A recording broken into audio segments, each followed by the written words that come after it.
Your starting noise. Hi, friends. Welcome back to my channel. My name's Ashley Ariana.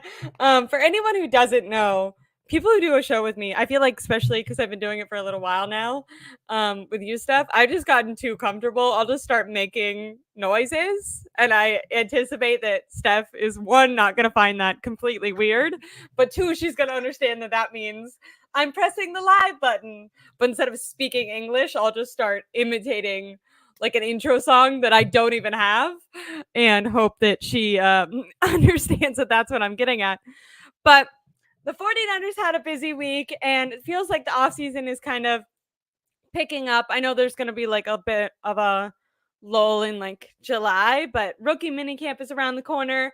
I was just talking to Steph. The freaking schedule release is around the corner. That's like my favorite.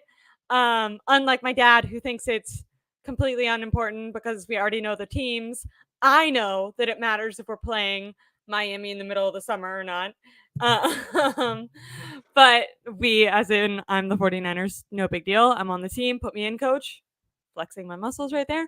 Hi, Steph. How are you? I'm good. I'm good. It's almost Friday, so I'm feeling good about I know. that. Usually we talk on like a Monday, and I'm like, "How That's was your true. weekend?" But That's now we're true. previewing it. We're previewing it for the weekend. Um, so Steph, I thought I would ask you your opinion, right? Because in order to have like a debate, you have to be able to agree on the premise. And when I was listening to Kyle Shanahan's press conference that he did right after the draft, I found myself disagreeing with Kyle Shanahan's like premise that he was defending. And I feel like in like a classroom debate discussion, that's always the foundation, right? In order to be able to engage with each other properly, you have to agree on what the topic you're engaging with in general is. Um, so I thought I would ask you, what do you think the 49ers goals this offseason, not just this draft, but this offseason were? And have they accomplished that now that both free agency and the NFL draft are over? Yeah, I mean, if I had to guess just based on some of the moves that they've made this offseason, I would guess that the 49ers, one of their goals was to raise the floor of their team overall, and the best way to do that is by raising the quality of your depth. So all across the board, I think the depth has improved, especially the cornerback room, wide receiver room, even the offensive line. I think the depth got better after the draft. So yeah, I think that was definitely something they set out to do. And I would say that they were able to do that quite successfully. I would agree. I feel like that's kind of an underrated that I mean that's definitely when I ask myself that question, I probably overlooked that. But when I do, because if I'm critiquing last year and thinking, okay, how did the 49ers improve? How did they get better?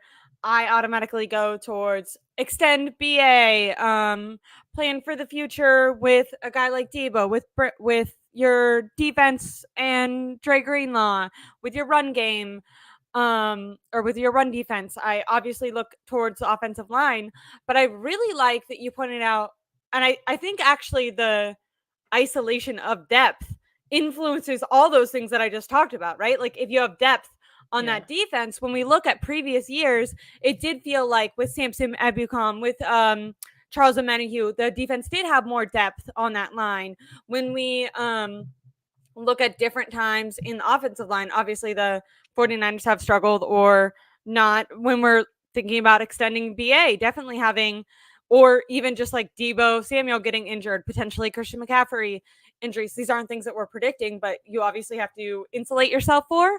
Depth is super important. And I like that you pointed out that that seems to be a direction that the 49ers went this offseason, where potentially last offseason they made more big splash signings, but focused less on the depth. And I think that actually having their depth be really foundational and solid, potentially they feel like that's more important now and maybe makes more of an impact than putting all your money in like one guy.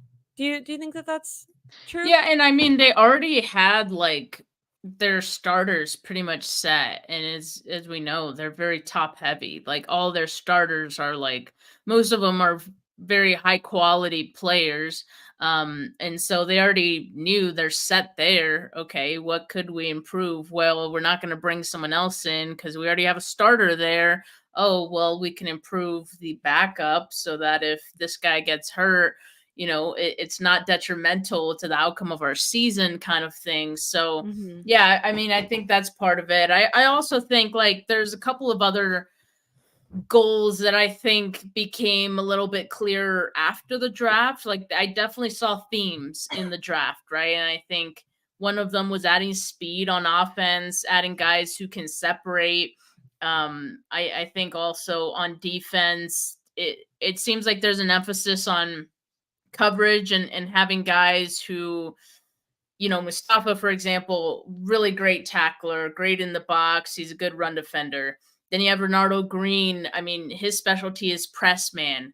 So you can leave him on an island and you can feel good about it, right? But he's a big like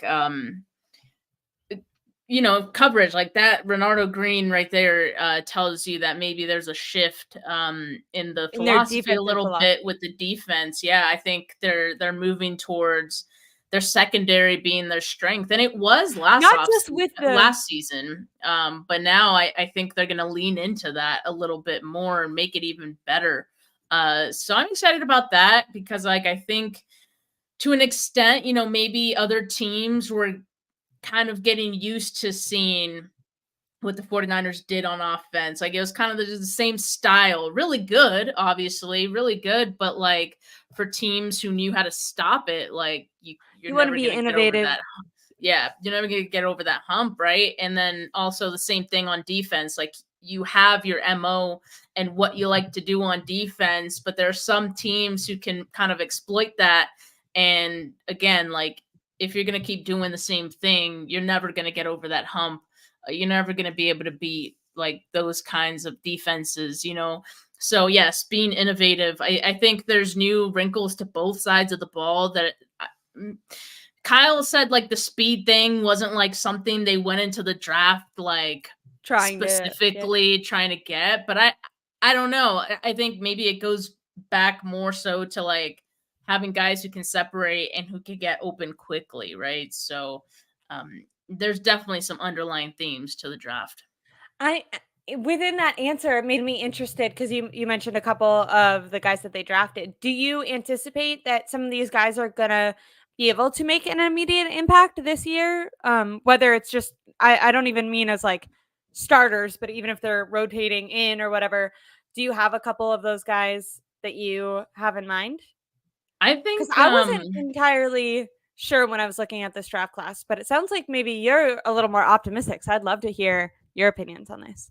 I am a little more optimistic. I do think at different points of the season, all of these guys will get a legit opportunity to get on the field. Now, I don't think they're like competing to get like starter snaps. Like I think the only guy who I would uh think maybe has a chance to do that in his first season is Renardo Green, just because like, maybe if he's outside, then you see Lenore in the nickel full time or vice versa. Maybe Renardo Green could be your nickel and then Lenore could stay outside all season. But Renardo Green would have to beat out Isaac Yiadom. Right now, I mean May 2nd, I feel like he can do that, right? So I feel like Renardo Green has the easiest path to becoming a starter in year one. But at the same time, I wouldn't be surprised if more likely 2025, right? Now, Malik Mustafa is going to be an immediate contributor on special teams. He's going to be like an immediate ace, I think, because everything he does well, those are the things that will be highlighted on special teams. Great tackling, being able to work through traffic and get to your target. And then also like I think he what was the other thing. Like he has really good like sideline to sideline speed and coming downhill as well. So I mean that I special think teams right there, I think he's gonna be able to shine there. So that's where I see him having the best opportunity.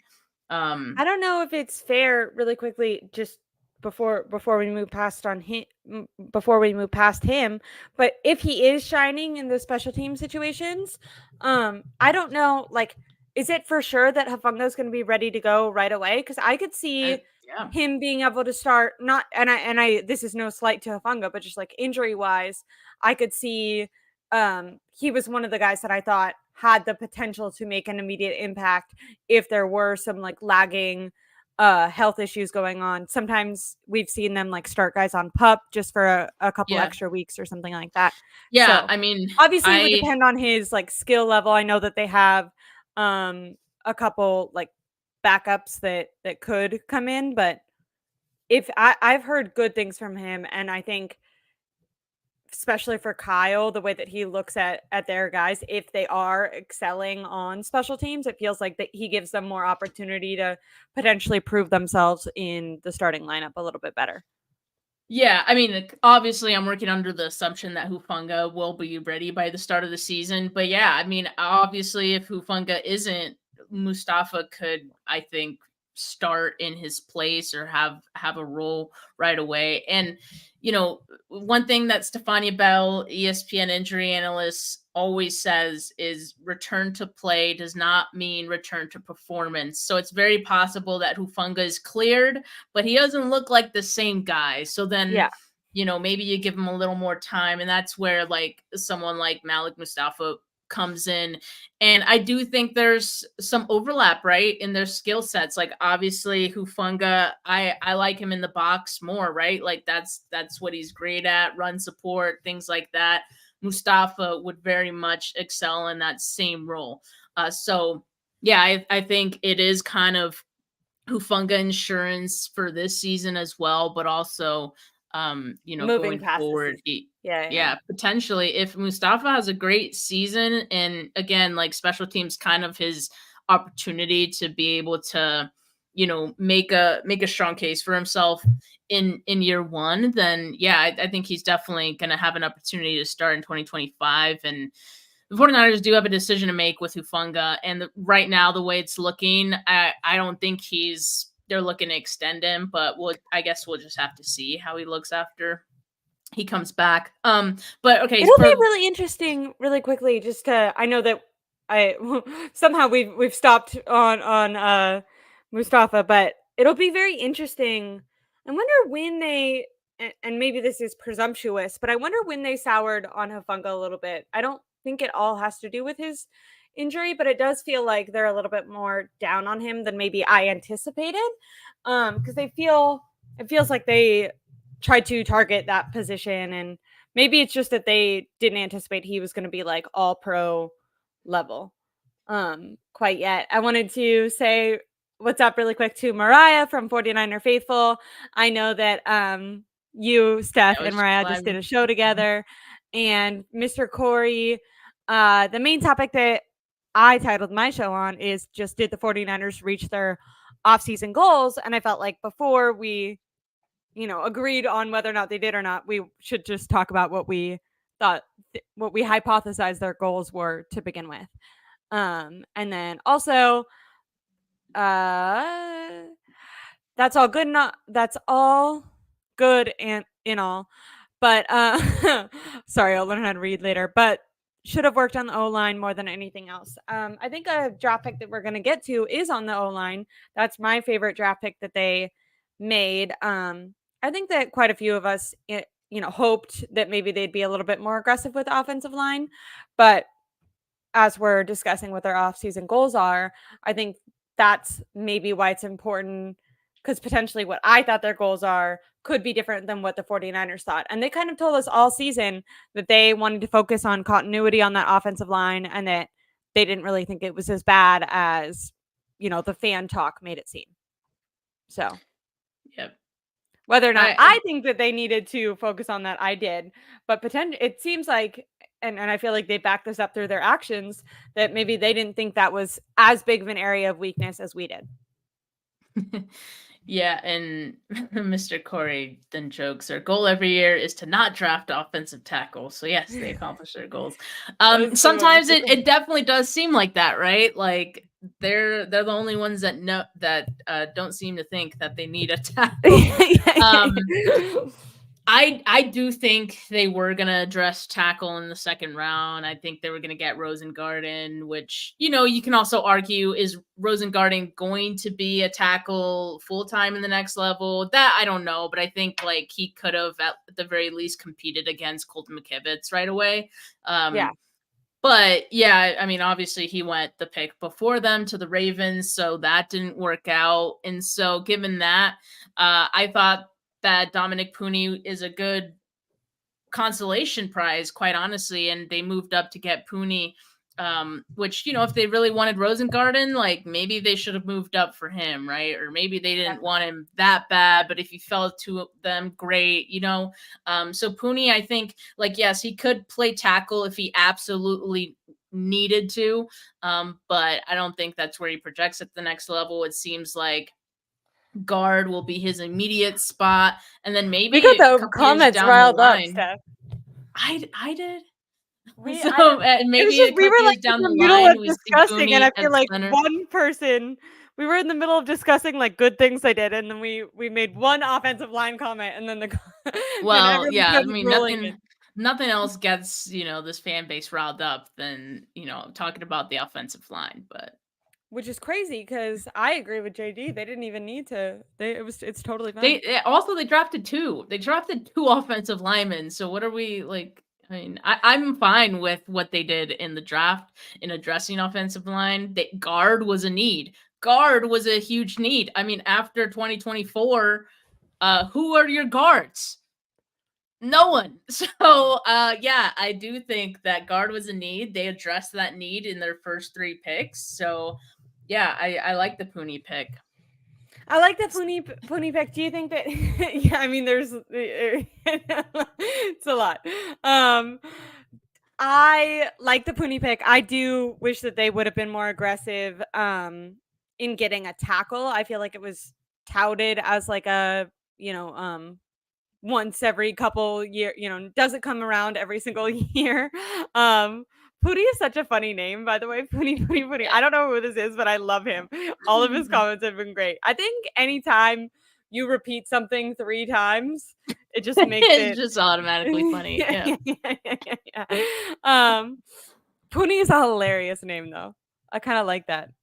It just has a nice Pooney. ring to it. I don't want to like make fun of someone's name, What but is it just sounds It does. it's It does. unique. Like, It's imagine unique, he and I makes love like that. a really good block, And we're just but then like like Pooney, Pooney, Pooty, Pooney. Pooty.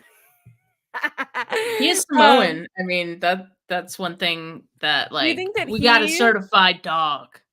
now He's half Samoan. the only problem I have with him is like Yes. That comment up. potentially His nicknames nickname should should be be the Poonisher.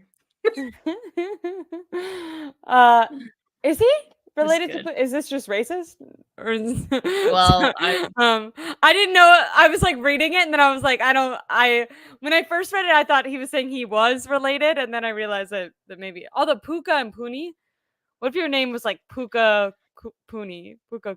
I like my name's Ashley Ariana. I like, do you have an S? I like, what is that alliteration when it's like AAPPSS? I don't know. We What got is that? really derailed. Yeah, I know. I was Do you like, think well, that we should probably move on. do you think that okay, so you think that Moose we were talking do you think that Ricky Purcell is going to Yourself. Purcell is going to make an immediate impact on the team this upcoming year?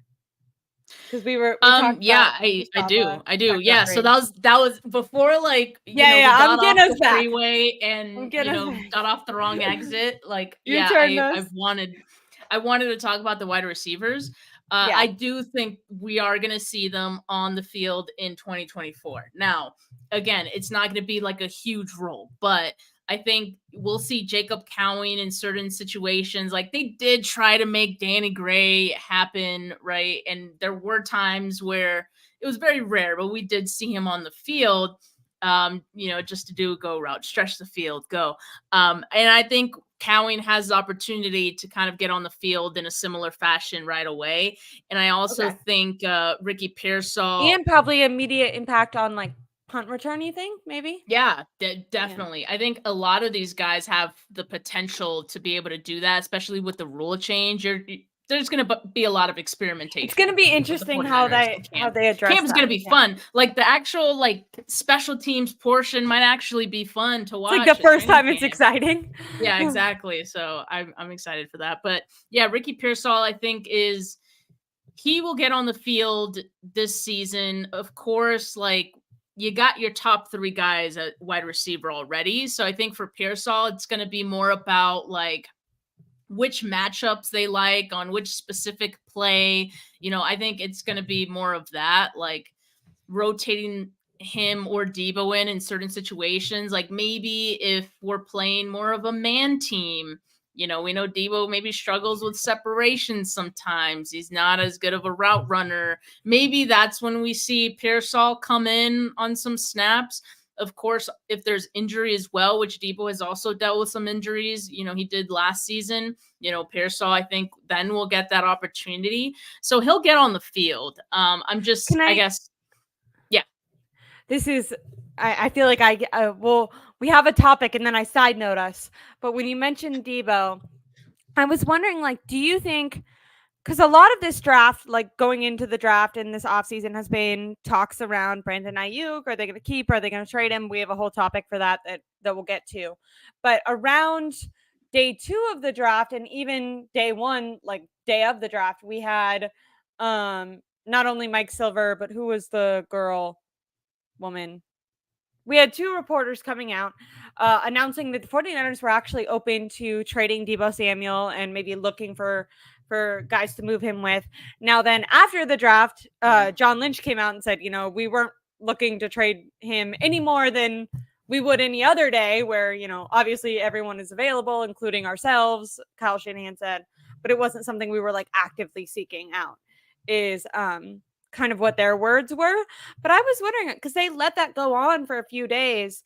And if I'm Debo Samuel, maybe you feel like you have job security, then all of a sudden they're drafting a wide receiver. Everyone's talking about how, this could be your last contract year, or this your last year on the team, because obviously Debo's not ignorant to the fact that, it's easier for them to move off of him next year.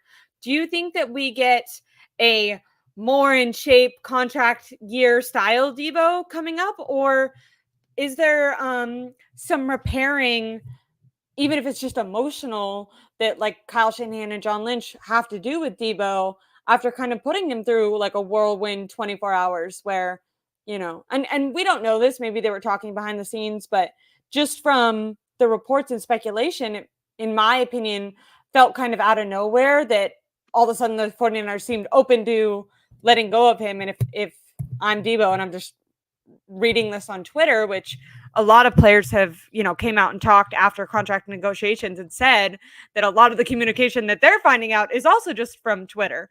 I think it was BA when he put that thing up about Mike Tomlin. He said like, "Oh, I just saw the buzz going on around on Twitter. Like I didn't really know what was happening, but I made a joke because I saw people joking about it."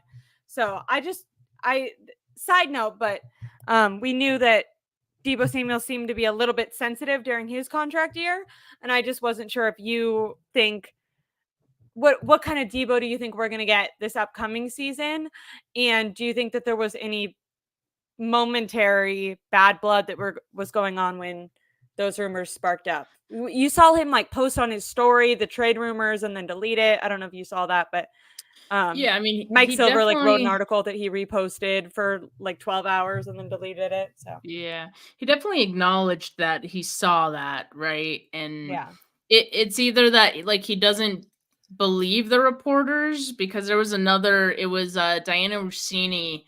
Was it that was the Rossini? girl. I think she Okay, that I was who talking about. put out. Yeah, it was either her or someone else who put out a tweet that said like, I just got off the phone with Debo and this is what he had to say about, hearing that the 49ers are taking calls on it or things like that. And then he responded to that on his story, and I think he said like these reporters, man, or something like that. Um, but it was ambiguous. Like, what did he mean by that? Like, was he Like, are you saying talking that? about her or about the Yeah, reporters no. that she's Was reporting he on? saying Yeah. that she was lying? Like, was that quote made up, or Yeah. That's so was it interesting. something I You're don't like, that know? can be So, like, taken both ways because he could be like yeah, agreeing with her and being like, these reporters, as in the other reporters, or he could be reposting that, like, oh, this reporter.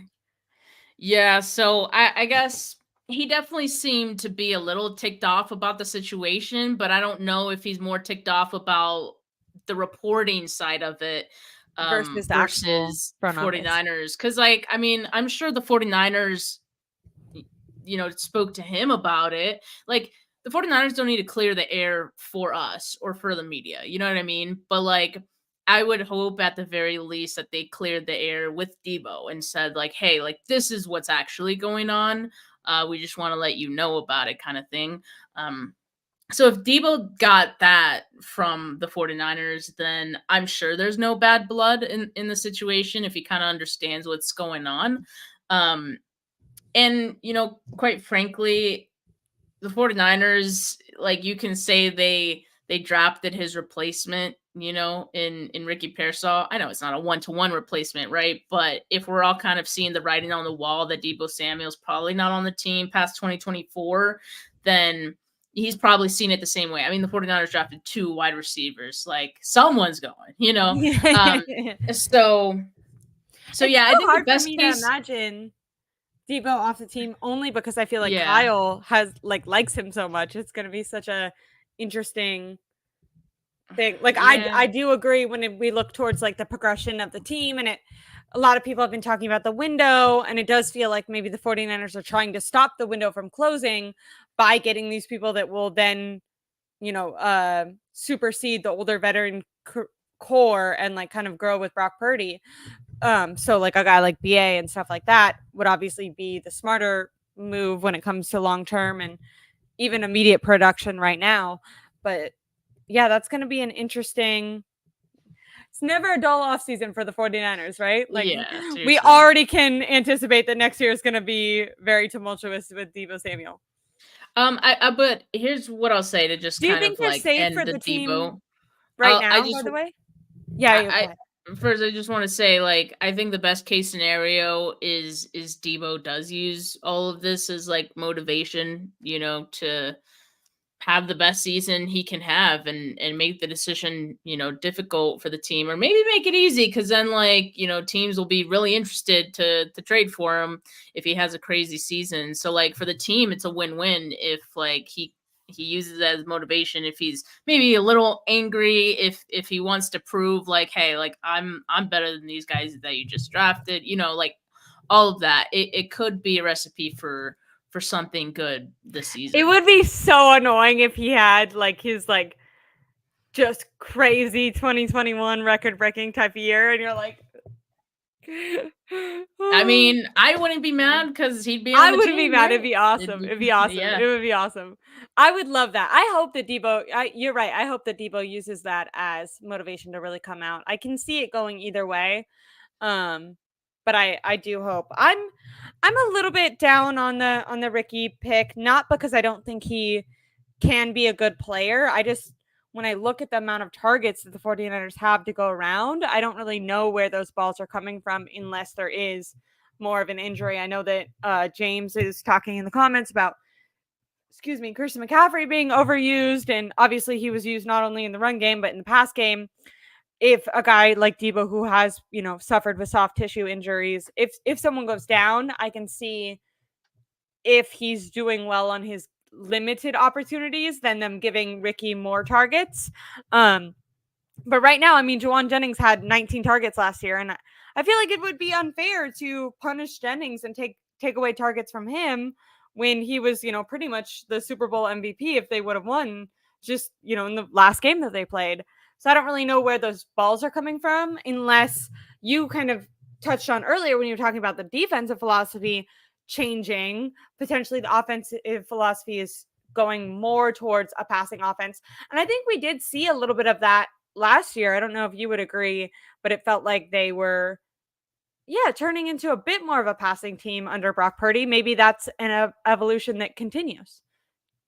I mean, it's still a running team, but yeah, I think we see like for a long time there was an emphasis on like yak, right? I think we see more like just possession receiving more so than like catch short yardage stuff and like make something out of it. Like it's gonna be more of a true like passing game, I guess. Like but Kyle's still gonna run the ball a lot and more than like fifth most in the league probably, but it'll still feel like that's the weird thing about last year because they were still like one of the top teams in like rushing attempts, but at the same time, like you For see that 49er fans, it they felt like they threw were more. passing Like it more. felt like Yeah, they yeah. threw more, right? Or Yeah, maybe yeah, it was definitely. just that balls were going further, like Yeah. so I think that we'll probably just see that more of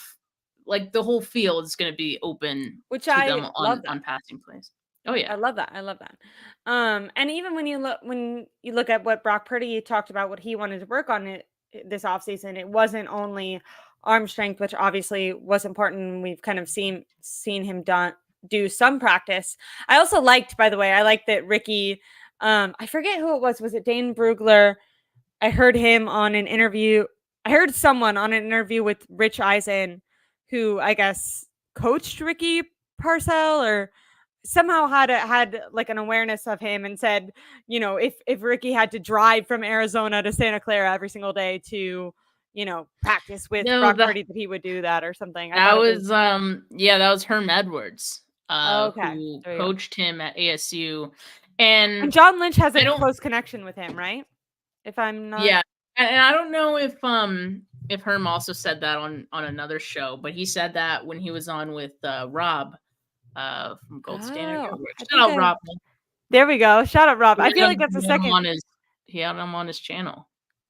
That's awesome. That's awesome. Um, Now, kind of since we did touch on Debo, and we're talking about, okay, is there going to be enough targets to go around to Ricky?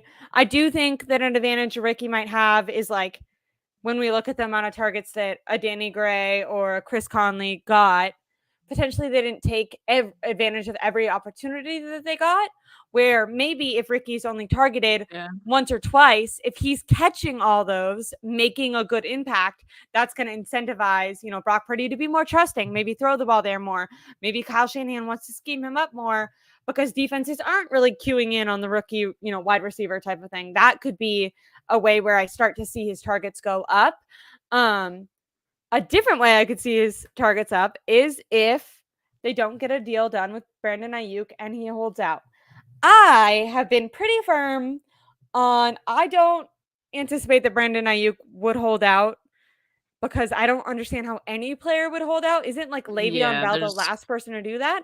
But I keep yeah, I keep seeing it's people not talk about smart. this as like a real possibility. I guess he can hold out for a certain number of games without it affecting like his accrued season or something like that. I just think that teams around the league look down on players that do that, and it could Well, like it's not affect just his that, he would contract. get fined. He would Well, I get think fined there's a like a lot. isn't there like a certain number of games that you're allowed to miss before you start getting in trouble? Am I wrong? I don't know. I'd have to Okay. look at the Alright, rules, you're but you're in agreement with me then. You don't think because people I've been talking to people and they think that he's gonna hold out. And I've been like you. I've been like, I don't even know why this is a topic, but then I I thought mean, maybe I was wrong because everyone seems to be he talking he about this like it's a could. real possibility. He could, it just wouldn't be very smart of him, and at the end of the day, like, if your end goal is to get money, and it is because you're trying to get a new contract, uh, to turn down money, I don't think is smart. But, I mean, in any case, I think this deal gets done before the season even starts, like, I don't even think we're at that point to be speculating that right now in May. That's fair. I do remember Brandon Ayuk kind of saying that he thought that the real quote unquote real contract negotiations would start after the draft.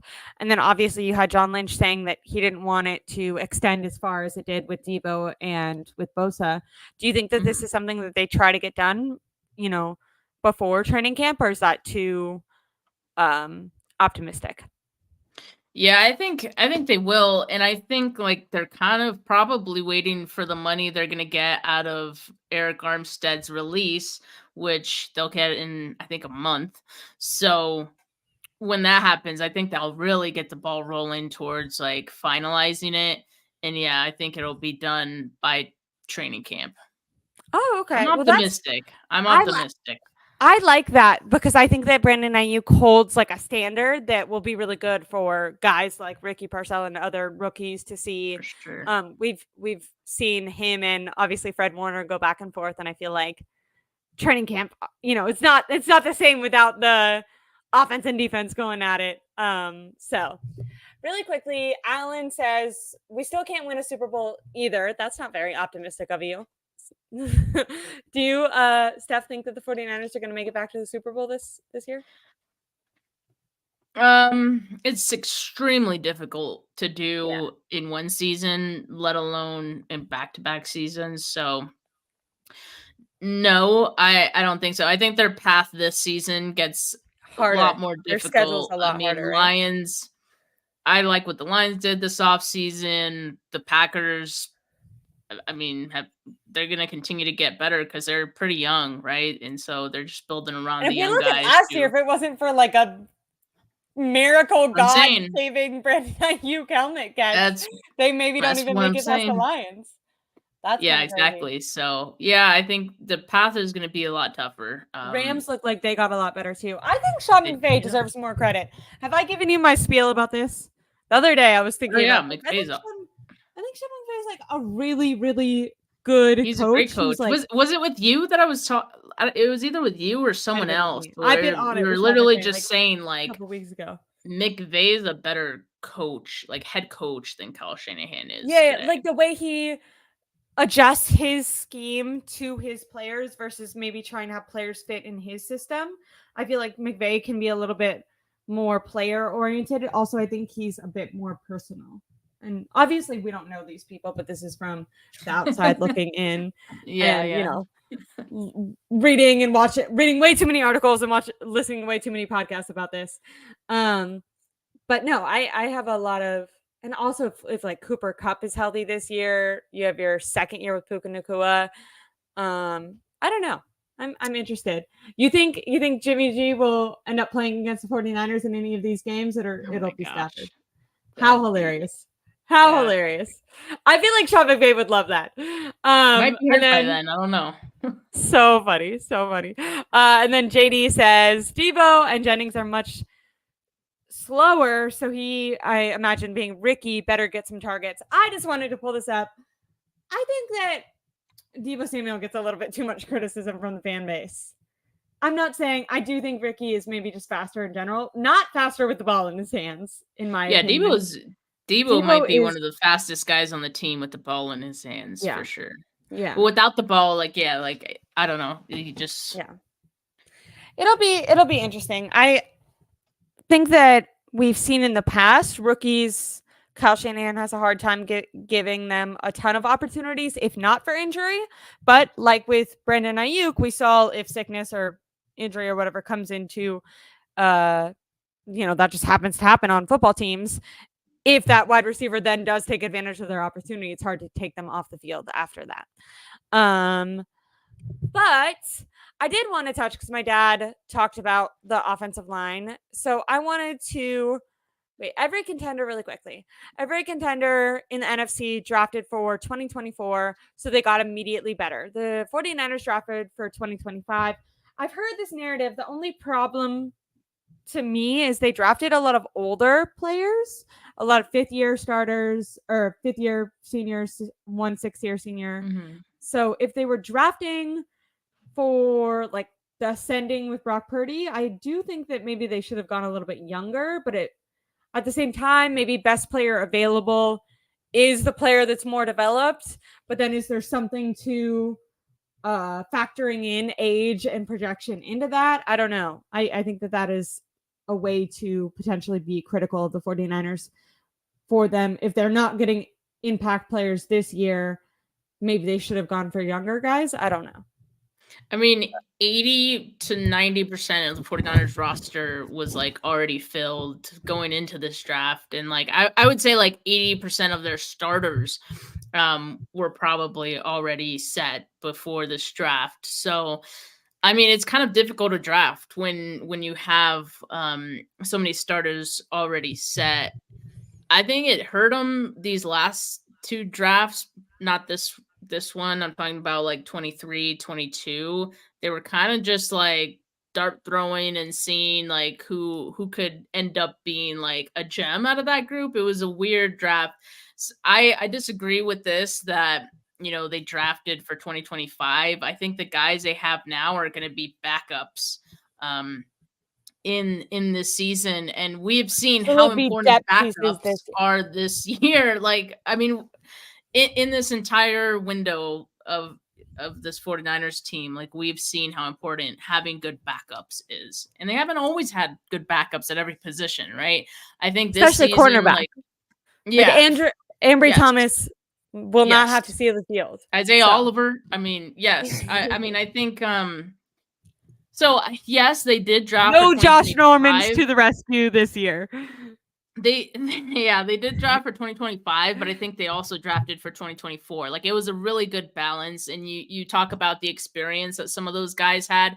None of these guys are developmental picks. Like a lot of these guys have a ton of experience.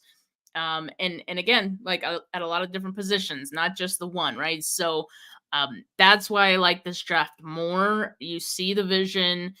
These guys have experience. They're going to be ready to play right away if they need to. You don't have to feel like not confident, or you don't have to feel like you need to sign an outsider, a Norman or whoever is coming off a Disney cruise, to feel better about Shots at your Logan Ryan. Damn. about your situation. You have guys who are going to be able to step in right away if they need to. So I don't agree with this necessarily. I like your perspective on that because I've definitely heard this perspective and even considered it myself. But I like what you're saying is like even if maybe they're like the highlight of their impact is in 2025, just having them as depth is an impact for this year. Like that can't be dissuaded with the fact that his football is a violent sport. And then I wanted to bring this up just because I like this comment. I still love the podcast, by the way. You normally go live in the middle of my workday in New Zealand. I'm so glad that you're watching from all the way in New Zealand. I totally recognized your little picture and knew that I was thinking like Sweden or something, but New Zealand, same thing. And then I linked his comment, said if they drafted for 2025 this year, then they must have drafted for 2024 last year. I don't necessarily know if that's true, but I like the point of kind of saying like if they're always drafting 1 year ahead, I think this is doing a good job at pointing out that there could be like a developmental program where you're going from backup to starter. And then yes, Debo is great, but needs to share with I think he means Parcell to keep him healthy.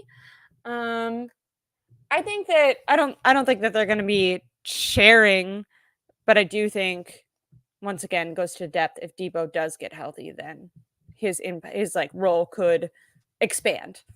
But what I wanted to kind of ask you about is there was a little bit of a coaching philosophy maybe pointed out by some people where new Chargers coach, obviously someone familiar to the 49ers, drafted O-line with their number 5 pick and said, that when he was asked about it, he said a lot of people wanted us to draft a skill position on offense. We consider offensive linemen skill position players.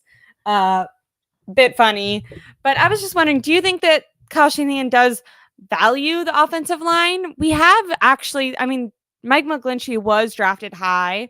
They did go out and pay for Trent Williams, but I do see a lot in my comment section that people were a bit disappointed with the lack of maybe aggressiveness for O-line in the first round.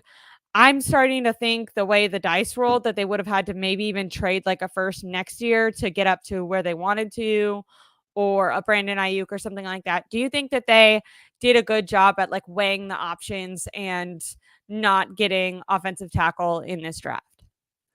I mean, like I said, I think they could have moved up for Rosengarten. They rolled the dice, didn't work out. So yeah, I think they could have been a little more aggressive.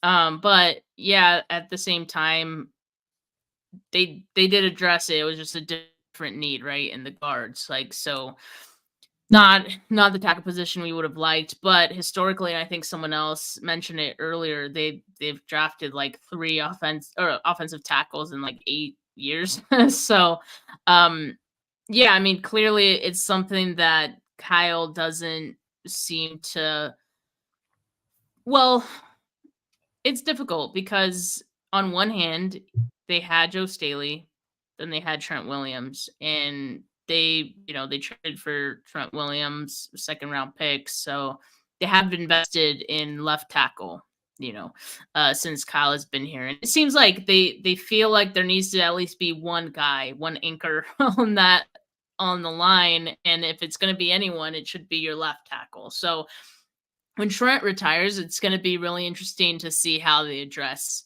tackle because it historically, and maybe it's just worked out that way, like left tackle seems to be the one spot that they really think is most important. And of course, it's the quarterback's blind spot. So Can I ask, do in you that think that regard, it they're makes gonna sense. But I do still think that Kyle just maybe feels like it's not he can scheme around having less talented offensive linemen. And I also do think that his scheme and his protections, like all that, is pretty complex. He knows that, right? So like he knows that it's pretty difficult for a rookie to come in and right away, like be able to pick up the system and be able to start. It has happened, but it's pretty rare, I think, with Kyle. So Can I side note you to ask a quick question? yep. Do you think that they're gonna extend Aaron Banks next year? I hope they do. Um, I think he's good. he's good, but the guard market is insane. It's Like gone this up, this yeah. off season, Even it was crazy. Like so, I don't know. I don't know if I see them prioritizing that, especially because they just got like two. They drafted two guards. Let's just say Pooney's one of them that's going to be starting next season. Who's your other one, right? Like, is in Nick college, Kell Pooney gonna did be a play on guard, that. or is he? In college, Pooney did play on Aaron Banks's side too, Yeah, if on I'm correct, right? Yeah, the left Mr. Bully. primarily. I think he played like I want to say it was like 3 games at right tackle. So he has experience, but yeah, he's mostly on the left side. Are Do you think he'll be able to start make an impact on the like compete with Colton McKivitz this year or no? Do you think he'll be more of a depth piece? Pooney? Yeah. Um, I think he'll get a shot, but like just because tackle is not his it's not going to be his best It's the other, position in yeah, the other side. NFL. So yeah, I don't see him being able to crack the the tackle spot. I think he'll be able to compete against Feliciano and maybe Okay. even Banks this season, right? Like but I think it's more likely, like I said, that they stick with the same starters they had last year. Do they keep Spencer Burford on the team as like a depth piece? You think? Yeah. Yeah. Yeah. I mean, it's fine. I mean, Spencer Burford he's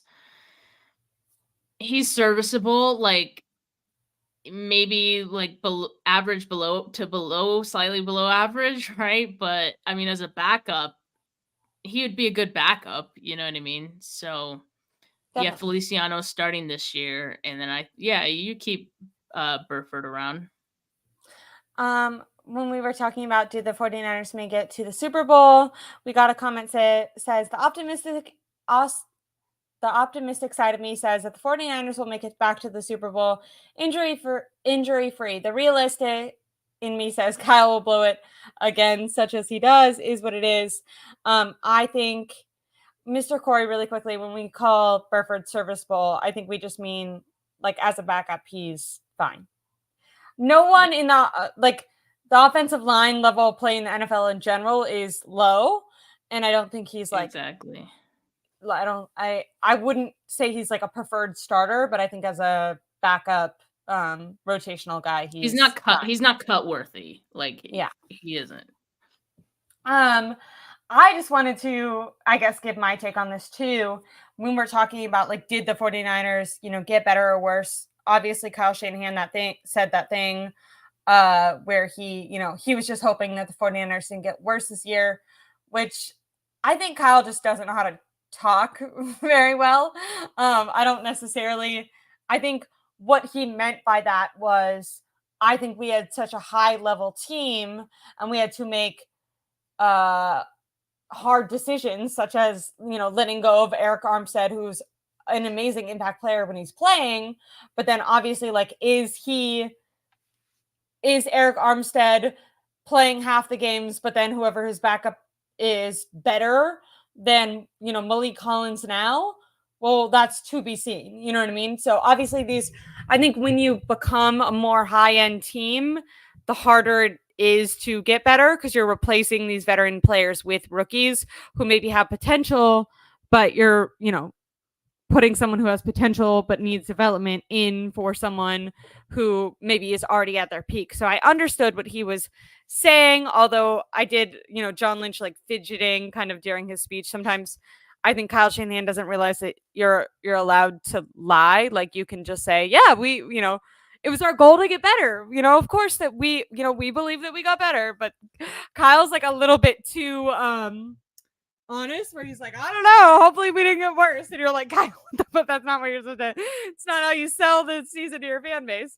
But I forget where I was going with that. Oh yeah, with the Lions, I did feel like they made some impact plays. Same thing with the Packers, and it did feel like they potentially are closing the gap. And I do think this season's games are going to be a lot harder. Their competition, I think last year they had like a pretty low didn't they have like a bottom 5 schedule, like with who they were playing, if I'm not wrong. Wise? Yeah. I'm pretty sure I want to say ended up they had being a pretty tough. Yeah. And I don't think it was like anticipated being that in the beginning, because I know that they had a lot of travel last year and people were worried about that.